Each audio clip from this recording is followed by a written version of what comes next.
Hello dear students, welcome back to my channel. Today we are going to discuss Bhaktakavi Narasimha Mehta University Junagadh BCom Semester 6 CBCS examination March-April 2025 new course English Language 6 Foundation New paper solution. તો BCom sem સિક્સનું તમારું જે ઇંગ્લિશનું paper હતું તો એનું આજે આપણે paper solution કરવાના છે. જે ઇંગ્લિશ લેંગ્વેજ સિક્સનું ફાઉન્ડેશન ન્યૂનું જે પેપર હતું તમારો ટાઈમિંગ જે હતો એ 2.5 કલાકનો હતો અને ટોટલ તમારું 70 માર્કનું પેપર હતું અને આ જે 70 માર્કમાંથી તમારે 28 માર્ક જે છે એ પાસિંગ લેવાના હોય છે.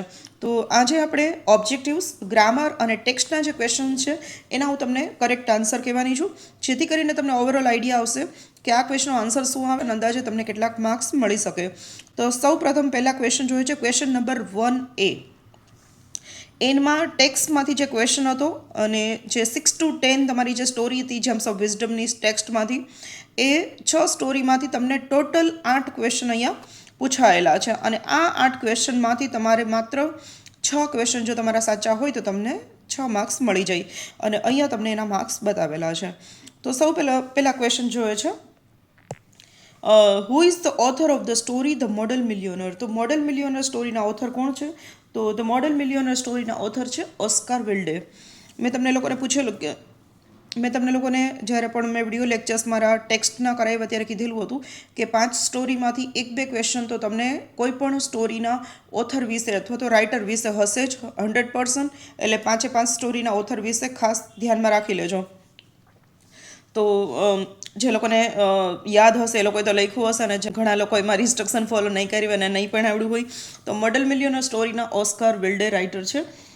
નેક્સ્ટ છે, how many men made up the Monacan army. તો મોનેકો કિંગડમની આર્મી કેટલી હતી? તો મેં તમને ક્લિયરલી કીધેલું હતું કે 60 મેન હતા સોલ્જર્સની અંદર, તો 60 આન્સર આવશે. 60 જણાની આર્મી હતી, પોપ્યુલેશન 7000ની હતી અને આર્મી 60ની હતી.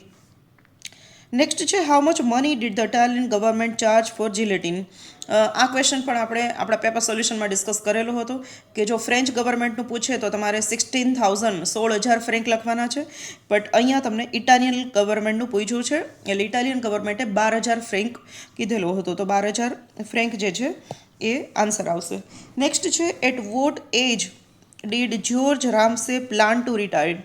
તો જ્યોર્જ રામસે કેટલા વર્ષે રિટાયર્ડ થવાના હતા? તો એક્ઝામની અંદર જે આન્સર હતો એ હતો કે 55. તો 55 છે એ રાઇટ ઓપ્શન છે એનો. નેક્સ્ટ છે, who is the author of the story the world renowned nose. હવે તમને અહીંયા પૂછેલું છે ઓથર, વર્લ્ડ રિનોવડ નોઝ સ્ટોરીના ઓથર કોણ છે?